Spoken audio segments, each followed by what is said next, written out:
லோமூட் காவல் நிலைய லாக்அப்பில் 18,000 ரிங்கிட் மதிப்பிலான போதைப் பொருட்கள் பறிமுதல்.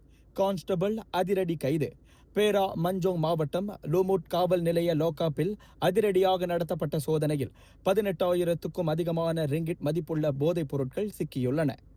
இந்த சம்பவம் தொடர்பாக 30 வயது மதிக்கத்தக்க கான்ஸ்டபிள் ஒருவர் கைது செய்யப்பட்டுள்ளதாக பேரா மாநில காவல்துறை தலைவர் டத்தோ முகமது அல்வி ஜைனல் அபிடின் உறுதிப்படுத்தியுள்ளார். கடந்த செவ்வாய்க்கிழமை காலை மஞ்சோங் மாவட்ட காவல்துறை தலைமையகம் மேற்கொண்ட திடீர் சோதனையின் போது அங்கு தடுத்து வைக்கப்பட்டிருந்த விசாரணை கைதிகளிடமிருந்து சில வகை போதைப் பொருட்கள் கைப்பற்றப்பட்டன. இதன் மொத்த மதிப்பு சுமார் 18,534 ரிங்கிட் ஆகும்.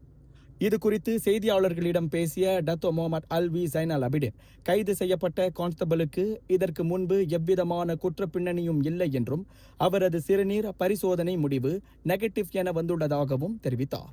காவல் நிலைய லாக்அப்பிற்குள் இந்த தடை செய்யப்பட்ட பொருட்கள் எவ்வாறு கொண்டு செல்லப்பட்டன என்பது குறித்து தீவிர விசாரணை நடைபெற்று வருவதாக அவர் கூறினார். மேலும் சிக்கியுள்ள சந்தேக நபர்கள் அனைவரும் ஆகஸ்ட் 18 வரை 7 நாட்கள் காவலில் வைக்கப்பட்டு விசாரிக்கப்பட்டு வருவதாகவும் அவர் தெரிவித்தார்.